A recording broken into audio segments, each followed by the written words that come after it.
एक बार फिर भड़के हिंसा के बीच सोमवार को मणिपुर के लिए रवाना हुए गृह मंत्री अमित शाह 4 दिवसीय यात्रा के दौरान राज्य की स्थिति का करेंगे आकलन।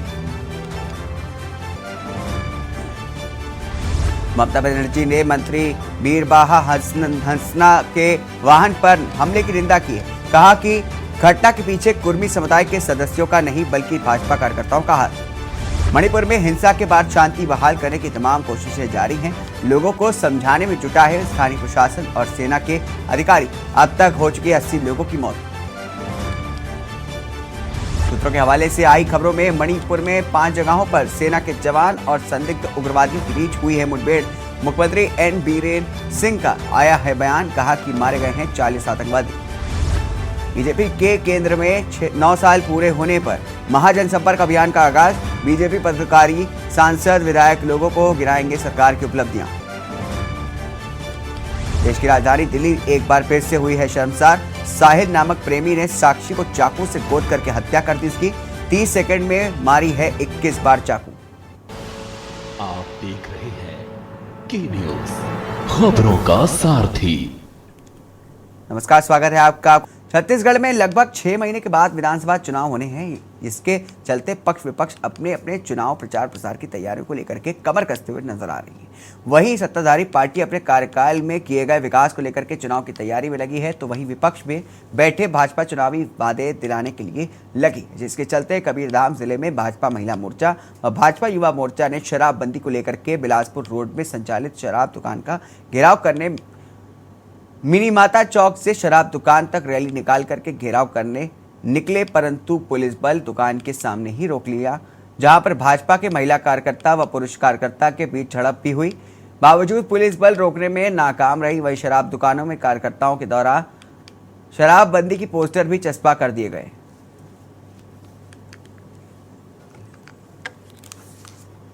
सरकार सत्ता में आई थी, सभी महिलाओं से अपने घोषणा पत्र में लिखा था कि हम लोग अगर सत्ता में आएंगे तो शराब बंद करेंगे, पर शराब बंद तो नहीं हुई, मगर गली गली पहुंच गई है, हर मोहल्ले में पहुंच गई है। आजकल छोटे से छोटे बच्चे लोग नशेड़ी होते जा रहे हैं, जुआ खेल रहे हैं, शराबी हो रहे हैं, गांजा मतलब नशा कर रहे हैं। बहुत ज्यादा माहौल खराब हो गया है सब छत्तीसगढ़ का भी, और अवैध शराब बेच रहे हैं। और अभी 2000 करोड़ का जो घोटाला सामने आया है वो भी बहुत निंदनीय है। शराब दुकान में पोस्टर ये भूपेश बघेल सरकार द्वारा जो 2000 करोड़ का शराब घोटाला किया गया है, जिसमें मुख्य हाथ तो स्वयं भूपेश बघेल का है और उनका जो सरगना है अनवर ढेबर, वो अंदर हो चुका है। रायपुर के महापौर एजाज ढेबर का भाई है। आज महिला मोर्चा के द्वारा कवर्धा में बिलासपुर और नंदी विहार कॉलोनी का जो शराब भट्टी है, वहां विरोध प्रदर्शन किया गया और निश्चित रूप से महिलाओं ने आज मुख्य गेट को पार करके पूरा शराब भट्टी में ताला लगाए हैं।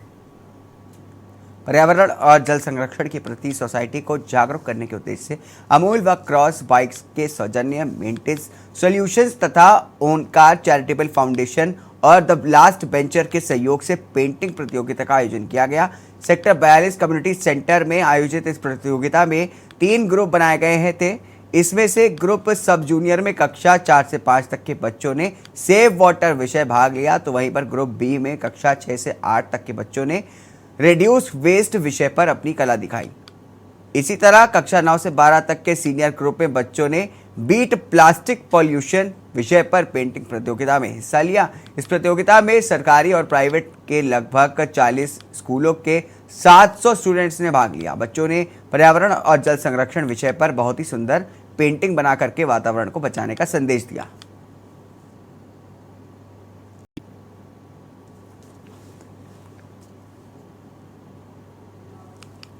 मामला जांजगीर चंपा जिले के बलौदा उद्यान विभाग का है, जहां पर उद्यान विभाग के द्वारा जिले के उद्यानिकी फसल लगाने वाले किसानों को पावर पल्वराइजर एवं रोटरी टिलर मशीन का वितरण किया गया है, जो बिल्कुल ही घटिया क्वालिटी का मशीन है, जो मार्केट में लगभग 15 से 20 हज़ार रुपए में मिल जाता है। उसी मशीन को उद्यानिकी विभाग द्वारा 1,26,000 रुपए का बिल लगा करके वितरण किया जा रहा है और किसानों को अधिकारी के द्वारा बोला जा रहा है कि मशीन किसान एग्रो कंपनी रायपुर के द्वारा दिया गया है, उसी मशीन को ही लेना है। जबकि छत्तीसगढ़ सरकार के द्वारा किसानों के खेत में 60,000 रुपए में 50% के रूप में डाल रही है, क्योंकि किसान 1,26,000 रुपए में अच्छी क्वालिटी की मशीन खरीद करके अपना अच्छा लाभ ले सकें। चल रहे राष्ट्रीय कृषि विकास योजना के तहत में पावर पल्वराइजर मशीन दे रहे हैं। मामला यह है कि किसान के खाता में 50% यानी 60,000 रुपये की राशि जो है सरकार सीधा किसान के खाता में दे रहे हैं, लेकिन उद्यान विभाग के कुछ कर्मचारी और किसान एग्रो कंपनी रायपुर के कर्मचारी किसान के पास जा रहे हैं और पैसे को वापस लेकर घटिया सामग्री 15-20 हज़ार रुपये की मशीन को थमा दे रहे हैं और 1,26,000 रुपये की बिल शासन को प्रस्तुत कर रहे हैं। बस ये भ्रष्टाचार पूरा जिला में चल रहा है। इसी के खिलाफ में मैं शिकायत करने कलेक्टर महोदया के पास आया हुआ था।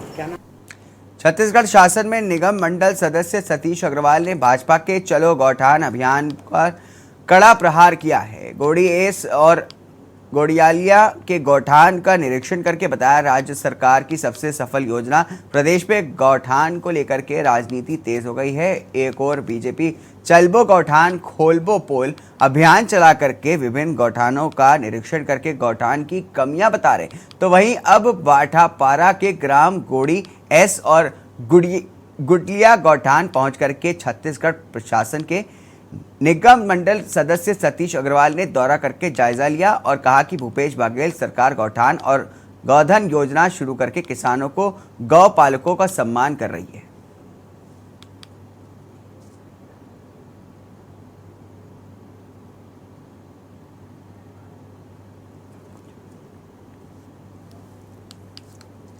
राजनांदगांव शहर के वार्ड नंबर 47 मोरा क्षेत्र के खसरा नंबर 260/5 में निर्मित आम रास्ते को बंद करने का मामला सामने आया है। लोगों के आवागमन के लिए रास्ता देने वाली जमीन विक्रेता श्रीमती सुभद्रा दत्ता ने इस मामले में बताया कि उन्होंने अपनी फसली भूमि से कलर्स ग्रुप के लगभग 300 परिवार की कॉलोनी को खसरा नंबर 260/1 से रास्ता दिया था और इसके बाद वर्ष 2015-16 में उसी रास्ते में लगी 2 प्लॉट उन्होंने बेचा है, जिसकी चौहद्दी में रास्ता प्रदर्शित किया गया था और प्लॉट बेचते वक्त इसे आम रास्ता घोषित करते हुए भविष्य में इस रास्ते को भी कभी बंद नहीं किए जाने को लेकर के क्रेता से शपथ भी लिया था। इसके बाद क्रेता द्वारा वर्ष 2021 में इसे कवर डेवलपर्स को बेच दिया गया। निवासी मोहारा, वार्ड नंबर 47, खसरा नंबर 260/1, जो कि मेरा निजी भूमि है, कृषि भूमि है, जिसमें कृषि कार्य किया जाता है।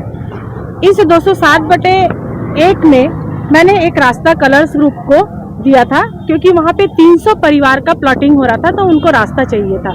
तो रास्ते के नाम से मैंने अपनी फसली भूमि को रास्ता बना करके उनको दिया, जो कि खसरा नंबर 260/5 है आज की डेट में। ये 18 एकड़ जमीन थी और पीछे की 12 एकड़ में इन्होंने 300 प्लाट काटे और वायदा किया कि ये रास्ता रहेगा, इनके ब्रोशर में भी उल्लेखित है। लेकिन इन्होंने सामने की 7 एकड़ में कॉलोनी नहीं काटी, दूसरे को ऐसे ही बेच दी। वो आदमी जिसने 7 एकड़ ज़मीन ली, वो रास्ता देने से इनकार कर रहा है, जबकि टाउन प्लानिंग के नियमों में है कि जो रास्ता है वो कंटिन्यू रहता है और उसके ब्रोशर में भी है। ये 300 लोगों के साथ धोखाधड़ी है। प्रशासन को इसमें कार्यवाही करनी चाहिए। प्रशासन का जो रवैया है अभी तक। रुकेंगे छोटे से ब्रेक के लिए, ब्रेक के बाद जल्द हाजिर होंगे। आप देख रहे हैं के न्यूज, खबरों का सारथी। ब्रेक के बाद स्वागत है आपका। लैंड गांव में पजार झील की दीवार के पास एक मानव खोपड़ी और हाथ पैर की हड्डियां, पैंट, शर्ट, स्वेटर और हाथ का एक हिस्सा पानी के किनारे पड़ा मिला है। शर्ट और पैंट में कुछ हड्डियां होने से प्रतीत होता है कि उक्त कपड़े मृतक के हैं। आप बता दें कि लैंड गांव का एक लड़का फरवरी से लापता है। वही कपड़े देख करके उसकी मां कहती है कि ये उसके बेटे के हैं।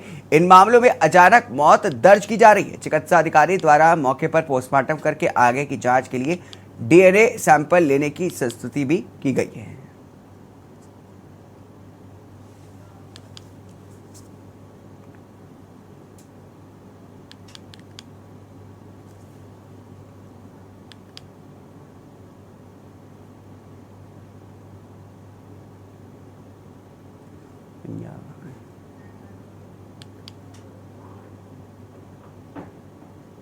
सिद्धू मूसेवाला की बरसी पर गुरदासपुर में नौजवानों ने ठंडे पानी की छबील लगाई। इस बंद में जानकारी देते हुए नौजवानों ने बताया कि गायक शुभदीप सिंह सिद्धू मूसेवाला लोगों के दिलों में अमर हो चुके हैं। उन्होंने कहा कि इतना में शुरू होने के बाद भी वो अपने गांव में लोगों के बीच रहते थे और अपने गांव को आगे बढ़ाने की उनकी जो सोच थी बहुत ही बढ़िया थी, क्योंकि अगर कोई भी सिंगर का एक गाना भी चल जाता है तो वो अपना गांव के छोड़ देता है, विदेश चले जाते हैं। लेकिन सिद्धू मूसेवाला अपनी धरती से जुड़े रहे और उन्होंने पंजाब में रह करके पंजाब को आगे बढ़ाने की सोच रखी थी।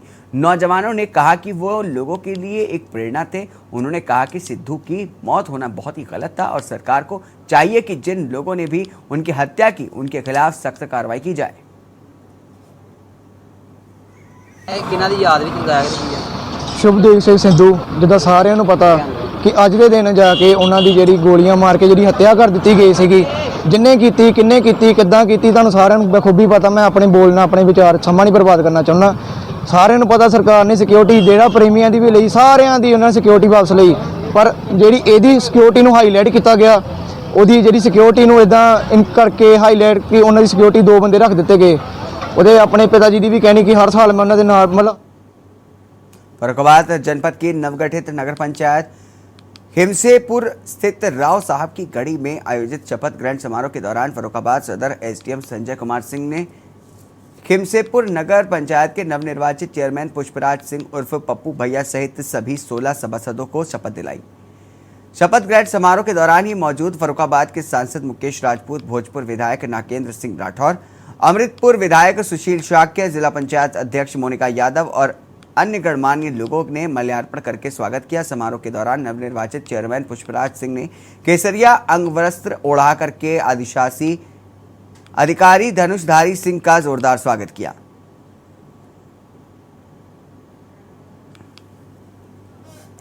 बुलंदशहर दिल्ली का मुख्य आरोपी साहिल जनपद बुलंदशहर के पहासू थाना क्षेत्र के गांव अट्रेना में बुआ के घर आया हुआ था।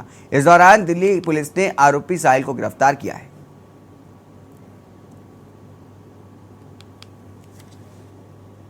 इस वक्त हम मौजूद हैं जनपद बुलंदशहर पहासू थाना क्षेत्र के गांव अट्रेना में, जहां से दिल्ली पुलिस ने नाबालिग लड़की साक्षी के मुख्य आरोपी साहिल को गिरफ्तार किया है और वो अपनी बुआ के यहाँ आया था। देखिए हमारे कैमरा में वो तस्वीर दिखाई, ये उनका घर है और यहाँ ही वो रह रहा था। तो साहिल यहाँ दिल्ली पुलिस ने उसको गिरफ्तार किया है और गिरफ्तार करने के बाद दिल्ली पुलिस ने उसके लिए पहासू थाना में आहत कराया। और देखिए उनसे बात, जो उसकी बुआ का लड़का है साहिल की, उनसे बात करते हैं कि वो कब आया था यहाँ और पुलिस कै बजे आई थी और कै बजे उसे गिरफ्तार किया। क्या नाम है? अच्छा अमन, ये बताइए साहिल को पुलिस ने कै बजे गिरफ्तार किया और आपके यहाँ कै बजे आया था? जी वो सुबह 4 बजे आया था और जो दिल्ली पुलिस आई थी हमारे घर पे, वो आई थी करीब। अच्छा, उसने साहिल ने कुछ यहाँ आके बताया आपको? जी नहीं, हमको कुछ नहीं बताया। बस पूछा था उससे भाई इतने टाइम कैसे आए हो और कितनी लेट थी, तो बोल रहे थे मैं शादी में आया था फ्रेंड के घर से, वहाँ से तुम्हारे घर आ गया। अच्छा, साहिल क्या काम करता था? जी एसी फ्रीज का काम करता था, ये एसी फ्रीज का काम करता था। अच्छा, उसका चाल चलन किस तरह का था?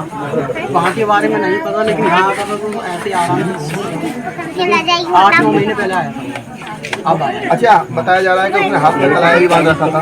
जी पता तो चला है अभी कलाई की, लेकिन कह नहीं सकते उसके बारे में। क्या कभी जिस तरह से उसने एक जघन्य अपराध को अंजाम दिया, एक नाबालिग लड़की जैसे चाकू से कूद हत्या की, उसके बारे में कभी उसने आपसे जिक्र किया किसी प्यार के बारे में, उस बारे में? जी नहीं, वो 8-9 महीने पहले ही आया था बहन की शादी में, उसके बाद अब आया है। तो आया था उसके बाद सोई रहे।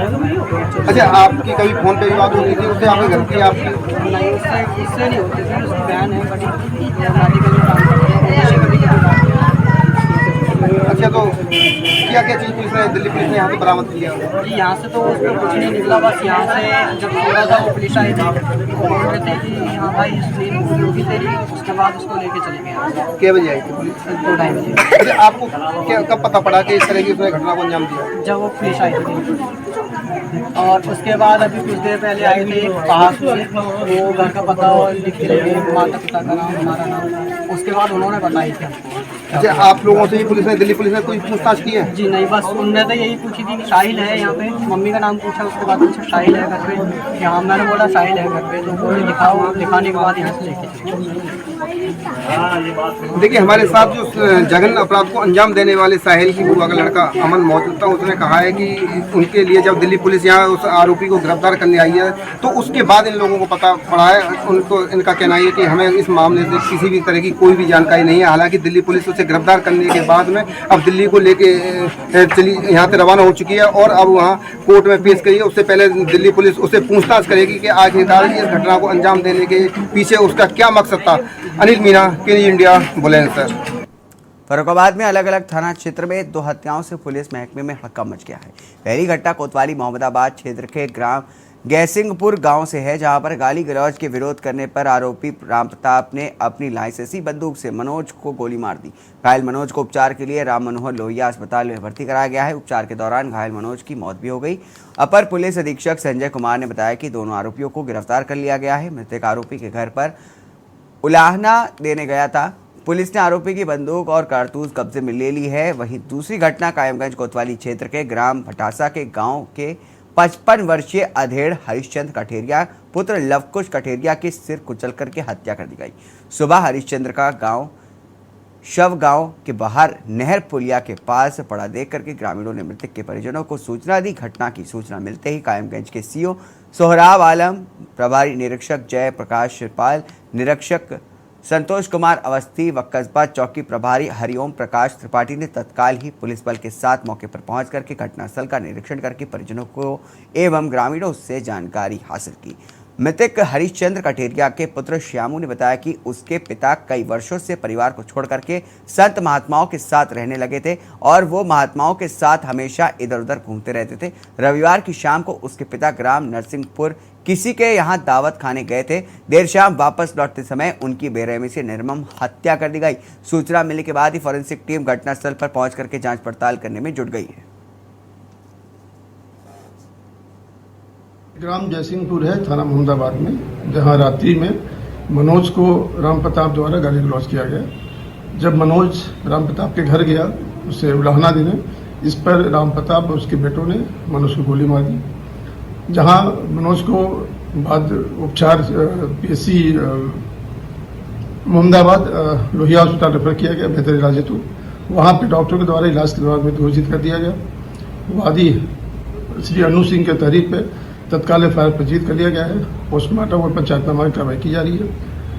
अभियुक्त, दोनों अभियुक्त को हिरासत में लेकर पूछताछ की जा रही है। अभियुक्त की जो लाइसेंसी बंदूक है जिससे की हत्या की गई थी उसको और कारतूस को बरामद कर लिया गया है। अनावश्यक विधि कार्रवाई की जा रही है। साथ इस बुलेटिन में बस इतना ही। दीजिए इजाजत, नमस्कार।